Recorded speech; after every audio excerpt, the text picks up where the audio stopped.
Hello, everyone. I'm Captain Logan, and Austin is missing on the screen, but I'm going to fix that. I don't know how that happened, but Oh, I thought you were anyway. gonna make a joke that I didn't do my homework because in the chat I was like, wait a minute, this is a TV movie? Now I gotta resize you because you're like gigantic on the screen right now. I hate it when I'm resized. It's just an absolute mess, and like the music's still playing, but I'm not turning it off yet. This whole thing is madness. Anyway, welcome everybody. Thanks for being here. Tonight we are tackling. Hang on, this is gonna take a couple minutes here. Is it gonna have the Ant-Man effect when you're resizing it, where it like does like the layers of growing or reshaping? Oh, I wish it was doing that, but that would probably mean that there was something wrong with OBS. So I'm glad that's not what's happening right now. Anyway, okay, people can actually see you now, Austin. So Oh God, I'm sorry. welcome everybody. Tonight we are reviewing a movie from 2007 that was released on home video from Stars, which I was just explaining to Austin in the comments before the stream started. This one is requested on Patreon by Richard's Victims, and I will just write out say I feel like tonight I am maybe one of Richard's victims or one of Richard's victims, because I never decide if Richard himself has victims or if Richard's victims themselves are making the requests, Austin. Well, Ruth starts with an R as Richard does. So is this possibly a biopic about Richard? Oh, see, now I feel like we're getting into mad conspiracy territory already. This is based on a novel. So this is a disturbing thriller that was based on a novel called is the novel also called The Girl Next Door? I believe it is. And the novel is based on a true story. And the novel itself is based on a true story, yeah. And kind of loosely. So Jack Ketchum is the writer of the novel, and then this movie is made by a bunch of people I've never heard of, and there's not a ton of information on it that I was able to find. This is a director that doesn't even have a Wikipedia page, so I don't know if this is the only thing he ever did. But anyway, Austin, I'm coming into this one kind of kicking and screaming. I'm just gonna come right out and say that. There are a number of reasons that I'm not thrilled to have to talk about this one. But we'll get into it and see how Austin feels about it. And I don't know. This is one that I don't even know where to start. I don't even know how to get into this. I guess we could just right away like break down the premise, because I imagine this is a thing that probably not a lot of people have seen or necessarily heard of. Mm-hmm. And then we'll just kind of break into it. But this is one of those that I felt that I kind of wished, because I like to go into these things blind, and I wish I hadn't with this. I wish I had somehow mentally prepared myself a little bit more for subject matter and stuff. But we'll talk about it. Austin, what is this movie about? Yeah, so this I almost said this woman is about. This movie is about a woman next door to this kid and his family that This woman is about a disturbing movie. Yeah, exactly. Yeah. Exactly. And she takes in a lot of the kids from the area, and she has her own kids. Well, we and, should mention right away, brings in period kids. piece. So this is set in the 50s. Yeah, true. I should have led with that. Yeah, and the woman is crazy, and it's like an entire movie of her. I want to say like ritualistically, but maybe that's not the right word. Just destroying one of the girls that she's looking after, and it's kind of just that for the whole movie. Yeah. So this super abusive situation, and I would say this is a woman that is in various ways abusing all of her children, though some of them don't realize it. But she has a bunch of boys that are her own biological children, and then there are sisters that she is, I guess, a foster parent for, or I think she's being paid to take care of them. That's the Mhm. situation in the real life story, which I did look into the background of. Yeah, and there's some boys that aren't hers either that are like That from hang next out door and that hang whatnot. out Yeah, around all the time, which yeah. doesn't seem smart on her part. Which is a thing that I almost wanted to complain about. In that I don't really get why she does clearly illicit like criminal activity in front of neighbor children that could just go tell the police or tell their parents about it. But that is apparently also what happened in the real life case. So sometimes, reality is stranger than fiction. I Yeah, want you you'll to make find that me a buy lot with it it. in the fiction. I didn't with this, but I think a lot of what's here is hard to swallow as a. So I'm just getting right into it. As a straight up dramatization, and there's got to be a way to present this material in a more believable and thoughtful and mature way. I just didn't feel like the movie managed any of that personally. Yeah, I mean, what was I going to say with that? Like I find when you look into a lot of these kind of cases, you go like, what?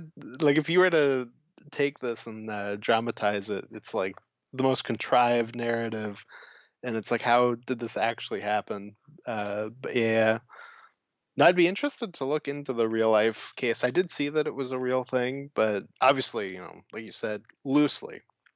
Yeah, so I did, and it is somehow even a great deal more disturbing than what actually happens in the movie. Then that doesn't shock me. The Yeah. movie dials it back quite a bit, although the most, I should say more in quantity than anything, because in the film, the uh, the terrible ordeal of what this woman does to this 16-year-old girl happens over a matter of weeks or days, and in real life it was much, much longer than that.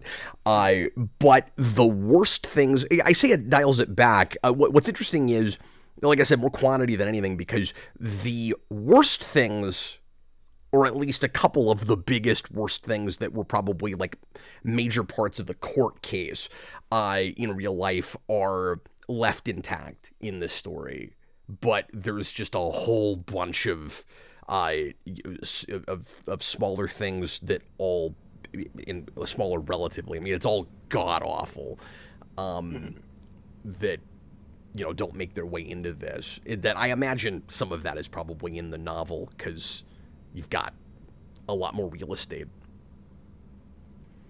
Yeah, for sure. I'll step back for a second and ask a couple of questions just about this production that we won't be able to answer. But it's interesting that the book was written in 1989 or released in 89, and this doesn't come out in any way until 2007.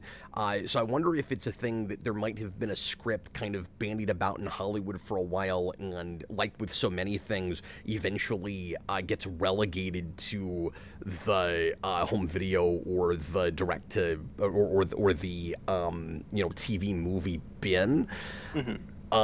In it finally getting made, like, I don't know, 18 years later, it's kind of surprising it took that long for a thing like this to get made. And I think it's also odd that this is based on a book and not just a straight up true story thing, because it watches to me like your obligatory kind of crass TV movie version of a horrible thing that happened, where you get you get a murder, or you get an abuse case or something, that immediately everybody's vying for the TV rights. This feels like the sensationalist, we got to make a movie based on that and sell it thing.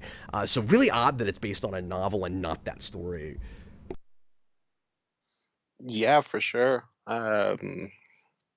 No, that's interesting. I didn't really think about it like that. But you're probably right. Like it probably was just a script that was just stuck in a drawer, and somebody went, "Ah, we have this director who wants to make something. What do we have in the drawer?"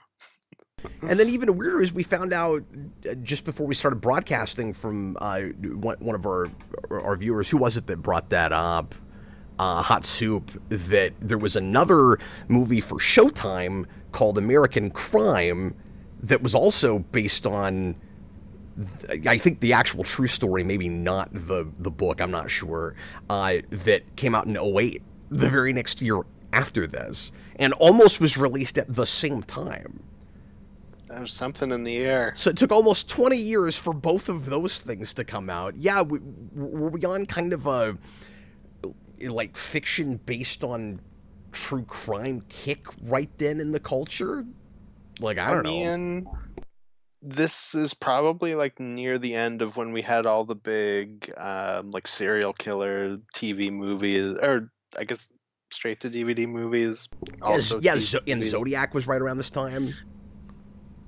I guess so. Isn't I was thinking that was later. 06, 07? No, Oh, because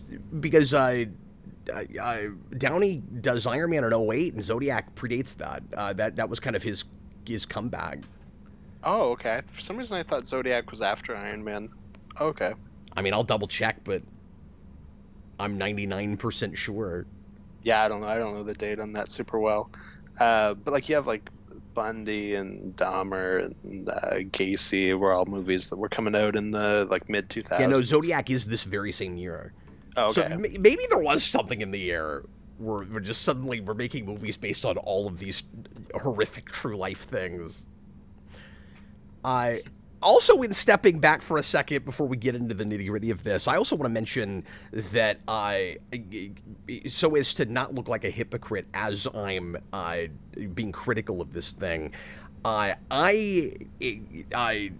actually watch a decent amount of true crime and am fascinated by criminology and the dark side of human psyche and some of this insane, horrific stuff that you just can't even understand how anybody is capable of.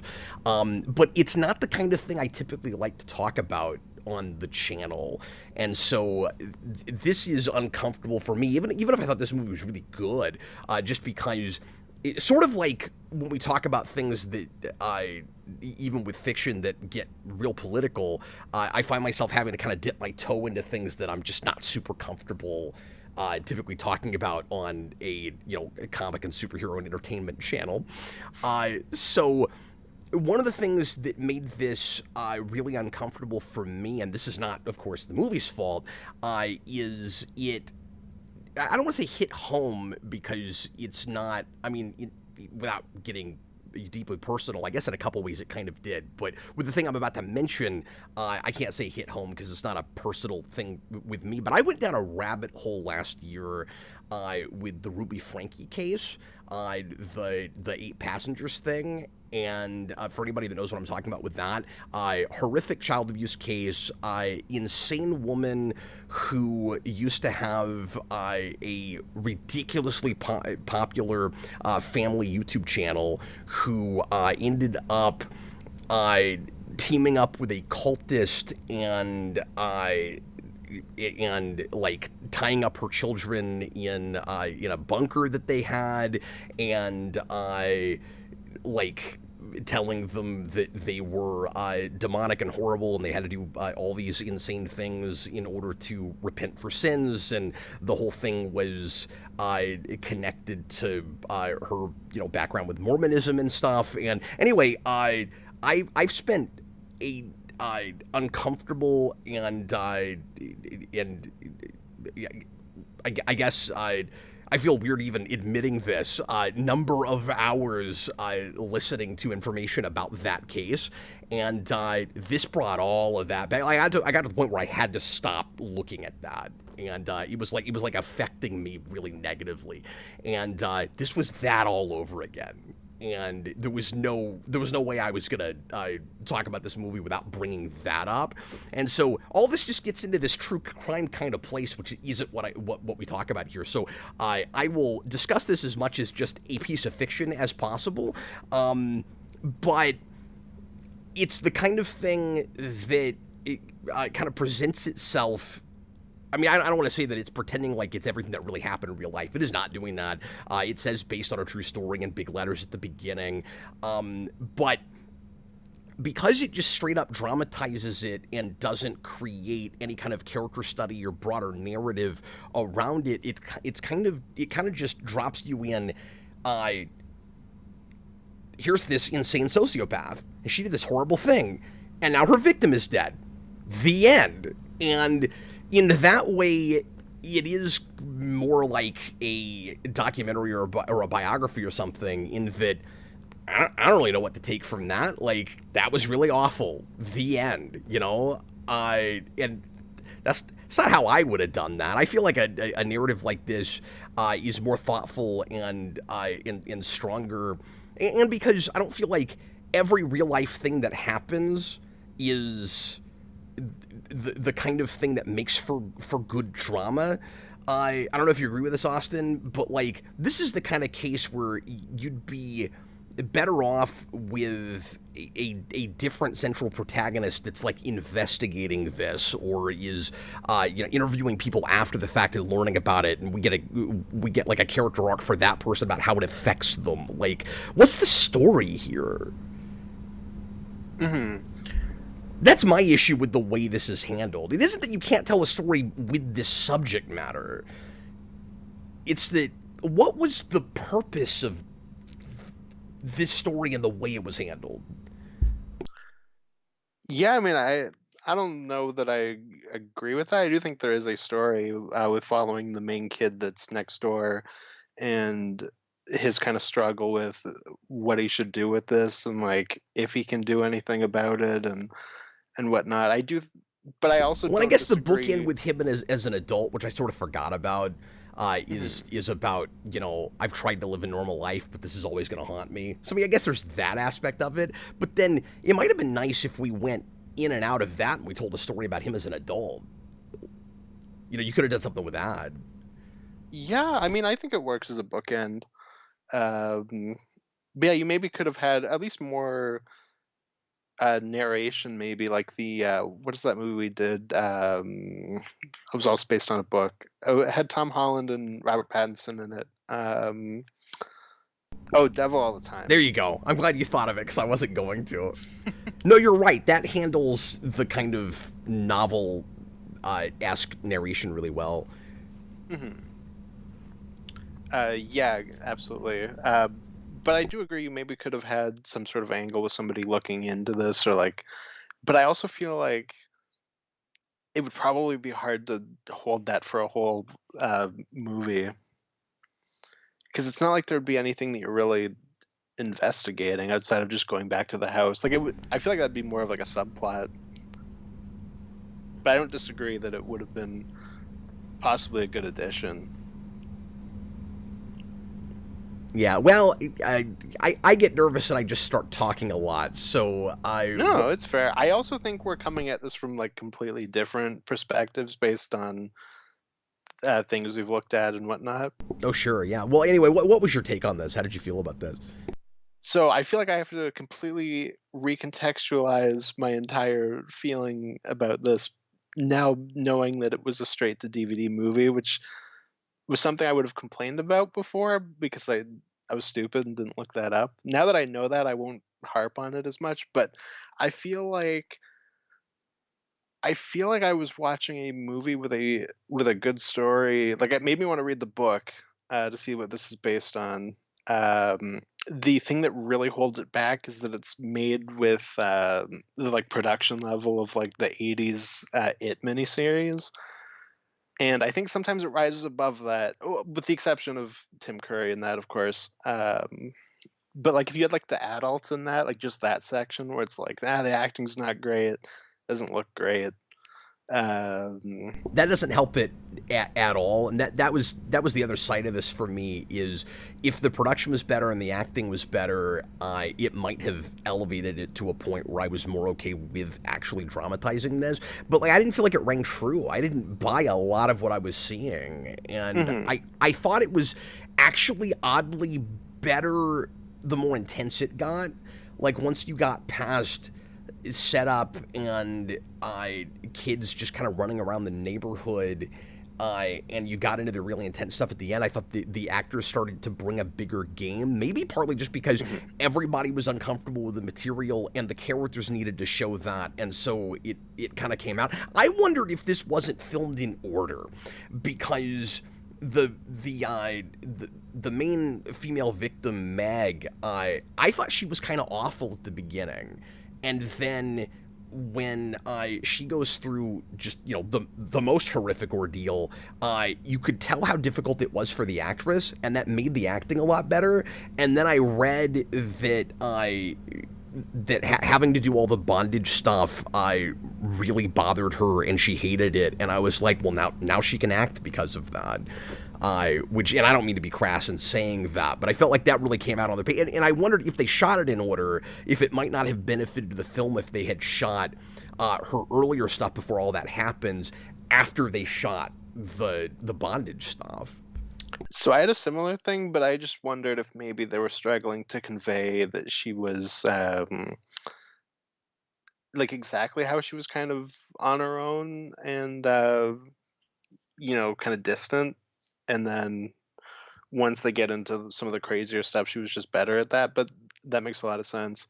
And I also agree with you. I think it does get better as it goes with that, all of that. I think like it really lands the ending. Like by the time I get to the ending, I'm like, okay, I feel like the production levels boosted up a level, and I can maybe appreciate that aspect a little bit more.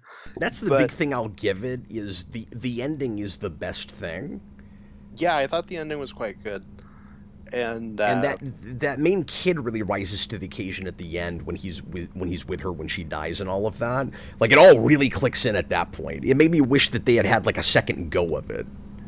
well, that's the big thing I kind of walk away with this is as a movie. I feel like this is kind of ripe for remake material. Where like I feel like you could easily take what's here and improve on it. No, I mean, I don't disagree with that. Hmm. No, and just as is. This is the kind of thing I would rather read as a novel than watch. And I'm hesitating making this point because I know there's some folks that will roll their eyes when I say this, so I have to give kind of a caveat with it because it won't sound like what I mean. So I'm not making any moral judgment about making movies when I say this. It is uncomfortable to me watching children have to play these kinds of roles. I just personally have a hard time with it. Like when I read about this, I'm assuming she was the same age as the actual character. Maybe not. Maybe she's 18, 19. Who knows? But like, just reading about this actress having to play that and how difficult that was for her, I'm like, I struggle with the feeling that making children, I mean, you're not making them do anything, you're casting them, but like casting children in these kinds of roles sometimes itself in my brain feels almost like bordering on child abuse. Like, it isn't, but it makes me very uncomfortable just to think about like what that might do to your psychology, having to pretend to do this kind of stuff while your brain is still malleable and your maturity and you're not fully mature and your brain is still forming and all of that. That's difficult for me. Mm. Yeah, I'd be really shocked if she was underage, but I don't know. Maybe she was, but Given the one shot of nudity, I would be surprised by that too. And I was actually really surprised that was there. no, I actually think in terms of that, it's like I know it's kind of weird to say, but in terms of that, I feel like in a way it is kind of tastefully shot in that it's not especially gratuitous, and I appreciated that because I think it would have made it more uncomfortable. Um, I'm so on the fence about that because I don't want to disagree with you, but I felt like it was. Like, I think it's like a miscommunication thing. Like, I think it is objectively not gratuitous. And something about the way it's made, just that it's a little cheap, it's not a great script, like made it feel more sensational than it actually is to me. mhm. If that makes any sense at all. This is why I was like deeply uncomfortable coming into this because I don't know how to articulate the feelings I had watching this. It just didn't work at all. Mhm. No, and that's entirely fair. Um, no, because I don't think this movie like makes me uncomfortable to a point like something like Last House on the Left or like I don't know, like Cannibal Holocaust or something. But the ideas of it are definitely messed up, and the production kind of holds it back from being at that kind of level. While I think it also I don't know if it wants to be like as like shockingly, horrific as that. Um, but I do think that it kind of holds it back from being as like kind of creepy or scary or whatever you want to say because of that. But also at the same time, I don't know if it's entirely fair for me to lob at it that hard, compared to those when it is a made for DVD movie. Well, Uh, and that's why this material just needed a better production than that is the hmm, thing. Like, yeah, maybe it's not fair to this production. This is not how this should have been made. That's kind of my big thing. I'm not disturbed in the way I should be. Obviously, this is disturbing material. yeah, And you should feel that way. I was more uncomfortable by the way it was made than anything. Um, and then also just the subject matter itself is difficult for that's me to funny. talk about So on this channel. But yeah, no, that's funny. So you were uncomfortable, and I wasn't as uncomfortable, both because of how it was made. yeah, that's really funny. Mhm. No, it's just interesting. I mean, like I said, I think it just kind of shows difference of perspective on that. But No, I couldn't take the I couldn't take the main woman seriously through a lot no, of she it. was like the main villain of that animated film, The Christmas Tree, where she's just walking around to the orphans being like, "Yeah, you're not gonna have Christmas." And I thought She she was got better as ridiculous. it went along, like everybody else did.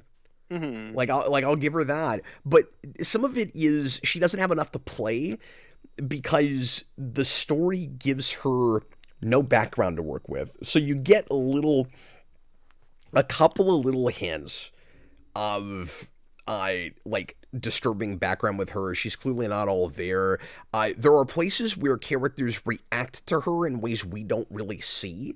There's one Hmm. place where one of her boys is like um something like, she kind of blacked out there. What was that about? And I was like, oh, is that what was supposed to happen? What was supposed to be happening? I didn't even get that for her performance. I think she's supposed to be uh kind of similar to Kathy Bates in Misery. In the particular brand of is like sociopathy of the kind of psychosis that she has, and she's just this actress is not Kathy Bates. Hmm. Yeah, and in It terms of needed like a Vera Farmiga or something. sure, yeah. Uh, as is, I feel like not delving too deep into her actually kind of works when it's from the kid's perspective, because I think that makes it a little bit creepier when you have no idea why she is the way she is, because they wouldn't. So I do feel like that helps to a Oh, degree, that's but that's also, a good point. I mean, that's fair. mhm, but also like you said, I think the actress is just kind of ridiculous throughout. Well, that's the thing. I wasn't trusting the writing, so it didn't feel like any of it really came from a place. And then we started getting little hints, and I was like, okay, it's supposed to. She's Mhm. not supposed to just be straight up one dimensional. And like some of her motivation for taking so much out on this girl, I felt like I was kind of ambiguous. I was a little confused about just why she was the way she was, and I got more insight from the real life account of the thing the book was based on than anything with that. Where I'm sure Mhm. it's supposed to be what it was in real life, where this woman had an abusive father and she had a really bad home life, and she had in real life, the woman this is based on had multiple failed marriages. What's weird is she had a marriage that ended in divorce, and then married another guy and got divorced very quickly, and then went back to the first guy and divorced him also. She had three divorces, but two of them were with the same person. So that's pretty weird. And then I she resented this attractive 16-year-old girl for her looks and for having her life in front of her and all of that. And that's what it's supposed to be in the movie, but it takes a while for me to really get that. Mhm. No, that's fair. Uh, No, this is a weird movie, and that I feel like how much I'm enjoying it and trusting it is kind of playing jump rope throughout the film. And I think by the end, I've landed more so on the like the more positive, like trusting it side, but also acknowledging its faults. Like I said, the main thing is that like I'm gonna go ahead and find this book because I feel like I feel like this is a bad or like not great Stephen King adaptation, right? Like it's. I was also thinking about Misery during it, not in that wow, that's a bad Stephen King adaptation, but like I was just thinking of like King in general, I guess. But Well, and King was one of the only people that was really positive on it when it came out. He really liked it. He gave it a very positive review. when Stephen King is like an infamously bad taste in film, but Yeah. I don't inherently disagree with him on this, I guess. No, that's fair. I spent the whole movie. I'm actually surprised that you landed on it as much more positively than I did. And like I said, I think it ends a lot better than it starts.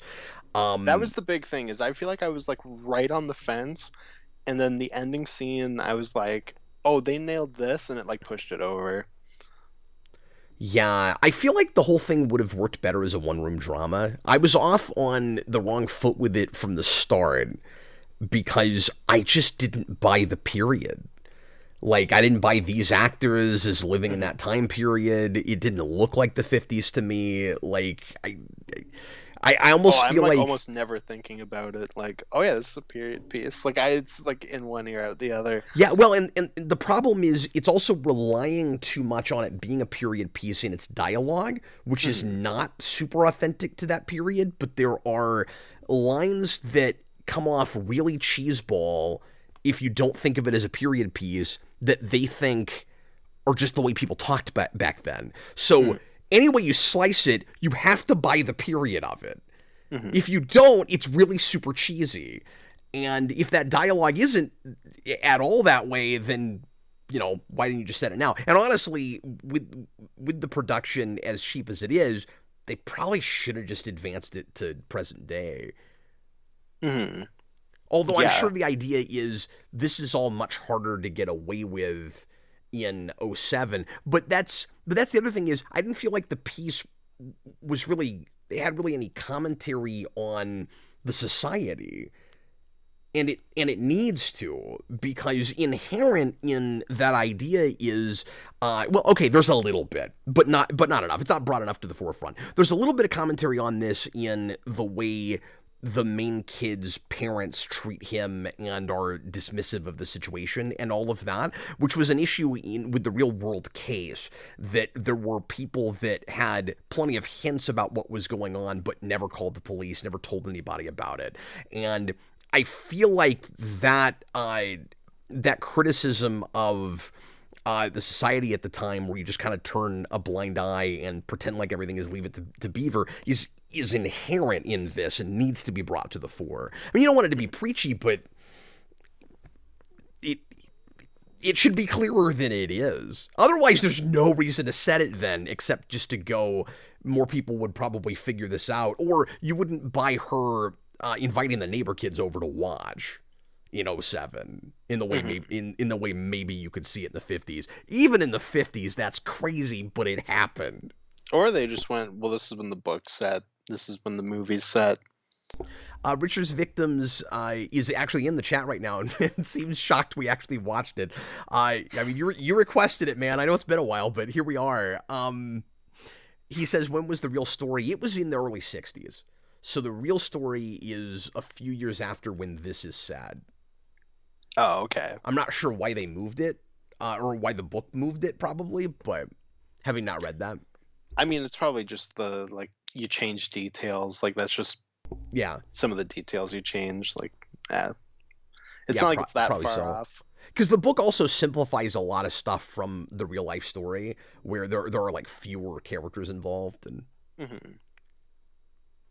because a Yeah, for lot of sure. people went to prison for this. Like, it wasn't just her. And also in real life, the woman doesn't die at the end. I wonder if she does in the book, because that seemed very much like a horror trope, where like the audience needs a little bit of catharsis. It felt like there's a trade-off. Mm. Again, I haven't read the book. I don't know if the same thing happens to the book. I would be a little surprised if it did, though, because for a movie, it feels like the trade-off is we'll let the story still be tragic at the end and let the girl die of her wounds, but for the sake of the audience getting a breath and having a little bit of catharsis, like in a Misery or something, we'll also kill the villain.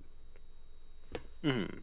No, and I'm fine with that. I think I'm changing not it even to a sorry. horror It's I'm not story. even saying it's wrong, Austin. I'm just saying that seems like a Yeah, movie thing that you'd maybe change from a book, but it's also possible the book did it. I just don't know. yeah. Well, I want to say I feel like that's just like I would imagine the book probably does that as well, but it could be either way. Richard's victims just put in a super chat. Thanks, man. He says $10 super chat. I'm sorry I didn't request a better child abuse movie for you guys. I'll do better next time. Make Cap watch Last House on the Left or a Oh God. Serbian film.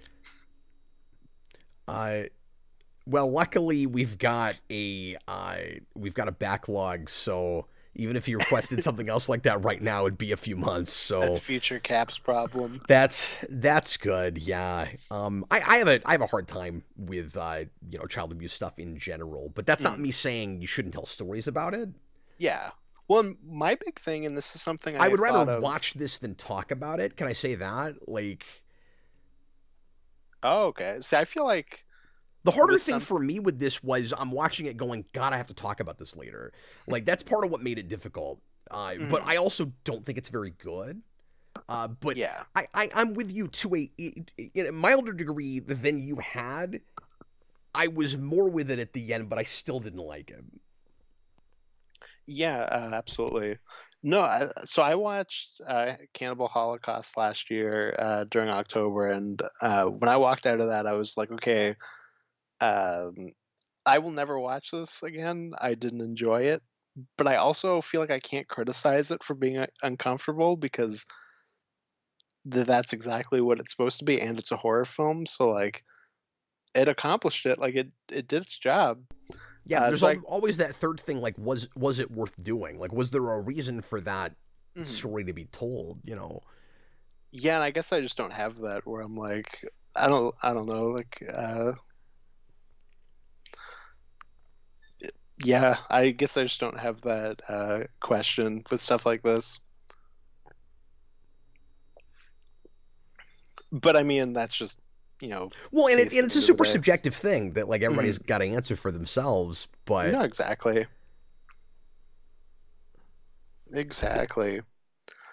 But yeah, like too, like I said, I didn't find this especially disturbing while watching it, but like I could also see some people having that same feeling that I did watching that, and I feel like if you're disturbed by it, like it is kind of doing its job for you. I don't know, but then you're right. Like, it just depends on what is it worth aspect you're it? disturbed by. I was more disturbed for the people involved, where I was like, Hmm. that actress should not have had to go through what she went through for this material. You Hmm. know, I want it to be better if she has to do that. Like that woman might need therapy later. That's not fair when your script's not up to snuff, and it's not. Yeah, and I don't know. I guess I would have to look into the production to feel anything like that. But you did say like she wasn't comfortable with things in it, so like obviously that does suck. It was one of the only things I read about the background of this movie. It was hard to find material on it. Hmm. Yeah, for sure, for sure, for sure. What was I gonna say with that? Yeah. Uh, no, I don't know. Like in terms of like the kids stuff too. Like I'm not against you know casting kids in something like this. It's just you got to be like really, really kind of safeguarded about it on set. Like there's tons of you know I swear there almost messed up horror films that have kids where they're like on them kind of the whole time being like don't worry, like this is just like silliness, like we're just goofing around, right? And then obviously there's ones that aren't, so like Well, and then when you have things like this, in a really weird way, I think it's almost more difficult for a teenager with material that's this intense Hmm. because they're not a full-fledged adult yet, but they're old enough to understand it all, and that's Hmm. gonna stick with you. So it's easier for like an 8 or a 10-year-old to say we're playing make believe and like yeah this is all weird and screwed up and we're gonna get you out of the room for the worst of it when we can. But Hmm. like the stuff this 16-year-old girl has to do, like you don't have to make it any worse for her on set, but you can't shield her from anything. It's Hmm. like that stuff's gonna stick with you. Yeah, well, like I said, like I don't know how old she is, so I assume she had to be over 18. Okay, but I mean, I don't know. Even if I'm 18 and having to do that, like, Yeah, I don't know. I mean, I think there's ways that you can still kind of safeguard people from, with stuff like that. But uh, like you said, at the end of the day, it's all subjective.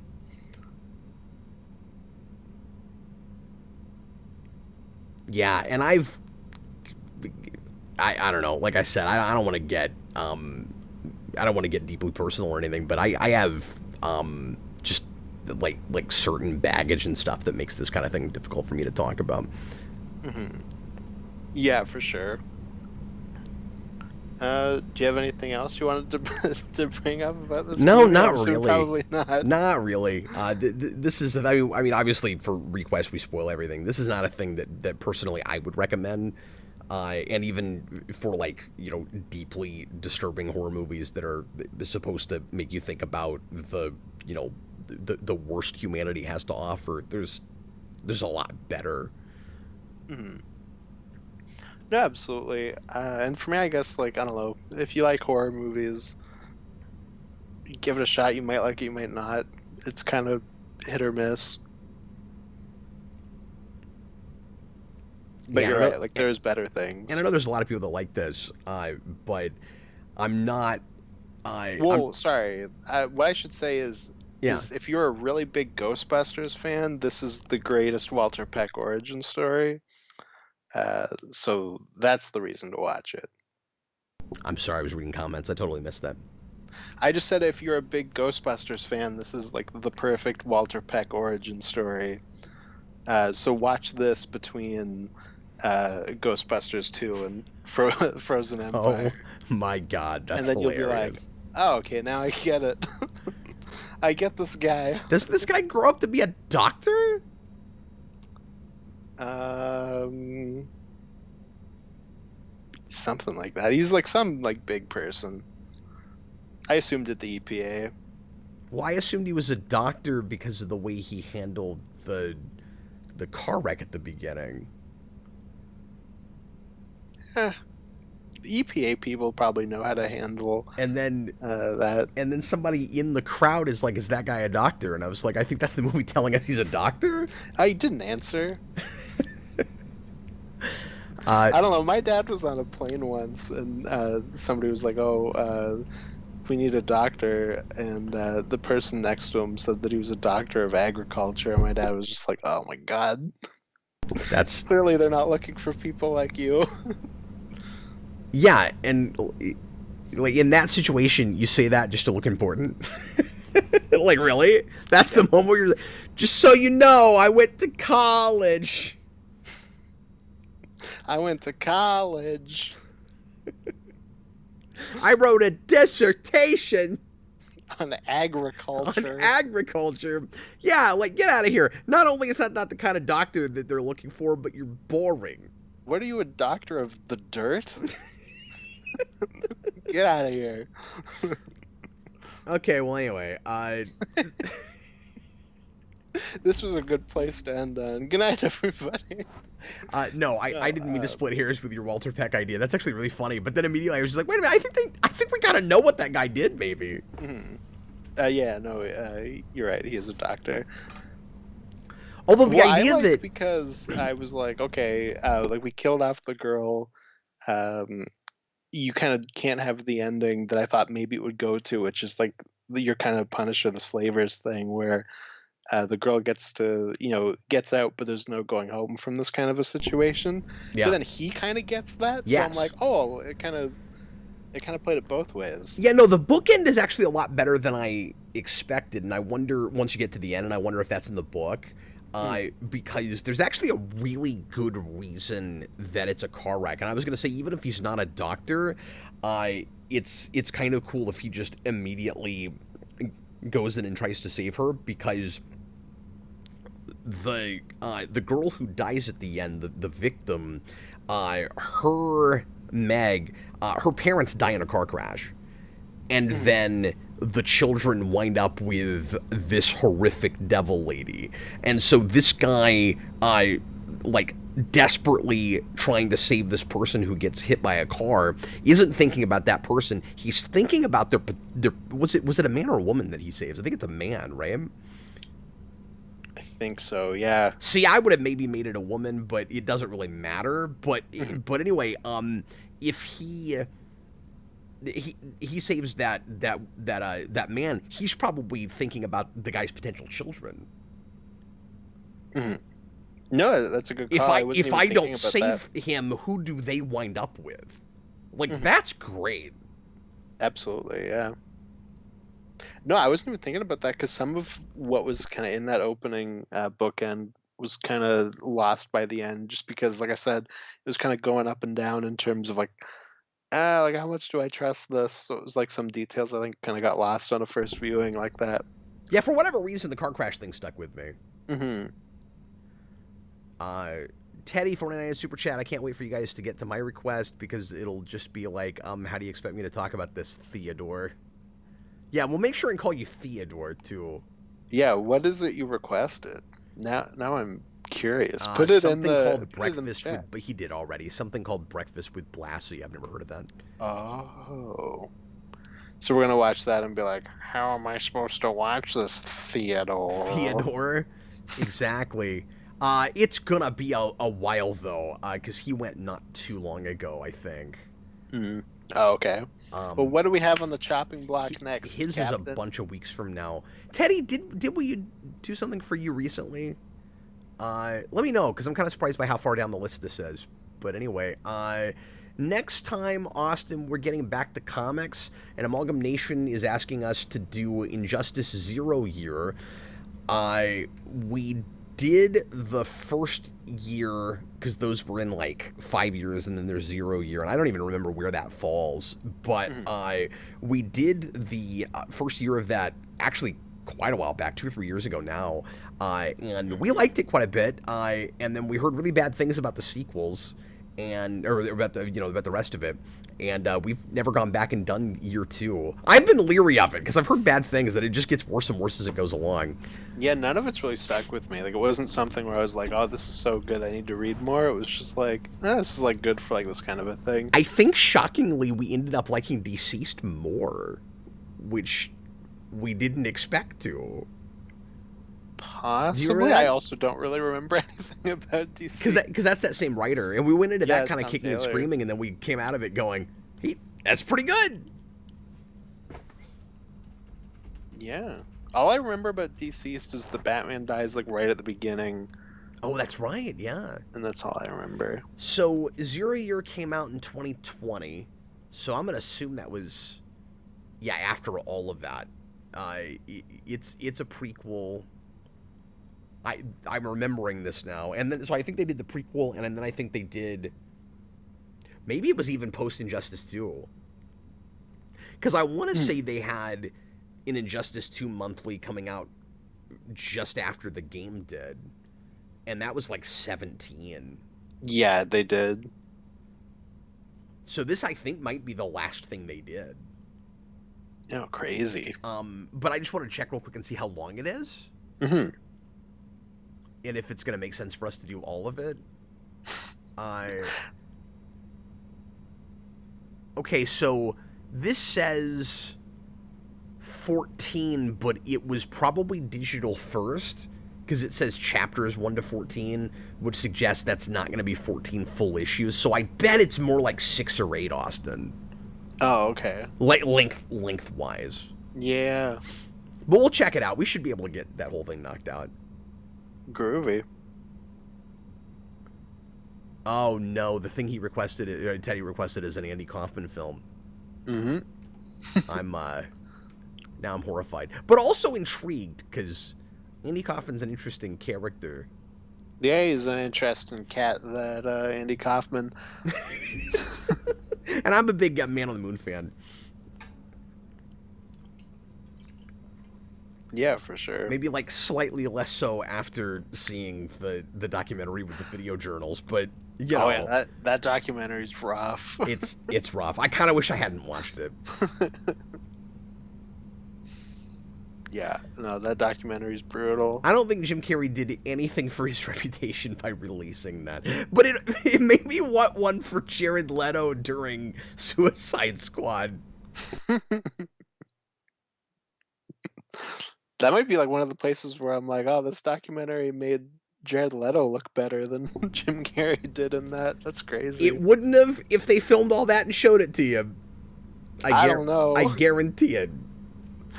Jared Leto wasn't going to real people and pretending to be their deceased father. Is that worse than the rats in? I think that's worse than the rat stuff thing, he was sending to people. Maybe so. Honestly, Austin, I forgot Jim Carrey did that. No, that's like the most messed up thing. Every time I see him, I'm like, I can't not think of that. And then he'd come back and be like, "Well, it wasn't me. It was Andy Kaufman." Yeah. I love the bit though where he does a thing like that on Norm Macdonald's podcast, like in a way to try to get him to react, and he just doesn't. I'm trying to remember. He's telling the story with not Jim Carrey, with Tommy Lee Jones, where he's like, "Oh, like I hate you" or whatever at a restaurant, and Norm Macdonald's like, "Oh, like he said this to you," and Jim Carrey's like, "No, he said it to the entity that was me." And Norm Macdonald's just like, "Oh, okay." Yeah. Yeah, I'm not gonna go into that. I like that he just dropped that and didn't bother engaging with it. Yeah, just moves on. Teddy says I'm not that big of a Man on the Moon fan because I think the real guy is so much better, and I imagine I have that too. I imagine I wouldn't be either if I knew very much about him before I saw the movie. That is one of those things where I come to a biopic as like basically a piece of fiction, you know, knowing it's based on real things but not actually knowing anything about the real things. And I've had that with lots of stuff where then I read up on it and I go, okay, if I knew all that, I probably wouldn't like this movie, but I came to it first so it doesn't ruin it for me. And I have that with Andy Kaufman. I have that with, what is that movie? I'm blanking on it now.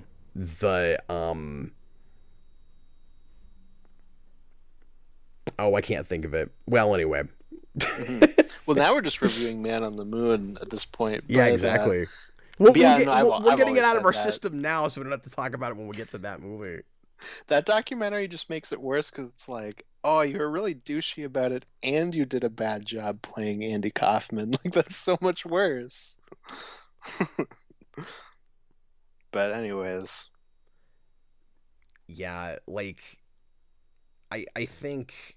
I have this in reverse with something like the biopic for God, I can't think of Bohemian Rhapsody? Right? No, that's not good. But no, I was gonna say for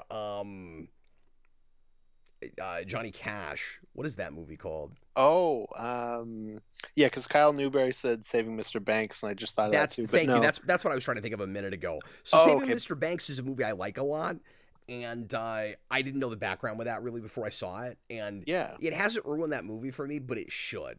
Like, I'll fully admit that that is Disney-fied in the worst possible way. But I mean, if it works for you, it works for you. But I really like the performances in that, and just as a narrative, I think it works really well. But like, is it fair to do that to that material? That's the way you told that story, like with those particular real life characters. Mm-hmm. Probably not. And everyone's saying Walk the Line is Walk the the Johnny Line, yeah. Cash movie. So I like having watched a lot of like interviews with Johnny Cash and stuff, and I'm not like the biggest Johnny Cash fan of the world. Like I don't know everything. But I feel like there's a lot of people that watch that movie that probably haven't listened even as much as I have with Johnny Cash, and I just couldn't see it. I couldn't see Joaquin Phoenix as Johnny Cash. I didn't buy the music. Like I didn't buy anything about that performance, and so I think I have that. I have it in reverse with that, where I think there's a lot of people that have what I have with Saving Mr. Banks with Walk the Line. Mm-hmm. Well, then there's that weird Walk the Line sequel they almost made. Oh, really? Yeah, where he goes to Folsom Prison, and then the real Johnny Cash walks up to him, and he's like, "Hello, I'm the real Johnny Cash." And then he shanks him. I thought and then he gets killed at the end. And you're like, "Oh, it wasn't even Johnny Cash." That's great. Sorry, that was horribly inarticulate, but I was blanking on titles for a second there. Well, you were like the Johnny Cash movie, but my mind kept going to Walk Hard, the parody of that movie, because I just knew it was Walk. I kept wanting to say Man in Black, and I'm like, I know that's not what that movie's called. I can't think of the title. And then with Saving Mr. Banks, like I couldn't think of her name. I couldn't think of anything. Just no names will be named tonight. I could think of Mary Poppins. I could think of anything. All right. Well, folks, thanks a lot for watching tonight. We sure appreciate it. We will see you again next week with Injustice 0 Year.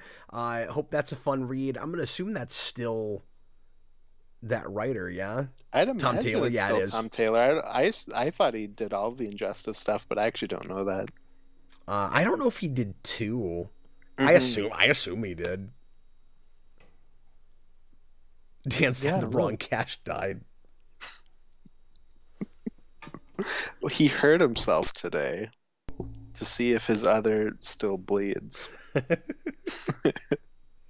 Well, anyway, we'll see you again real soon, folks. Thanks for watching. I was Captain Logan, and this was Austin, the Day Ghost. See ya, folks. Good night, everybody.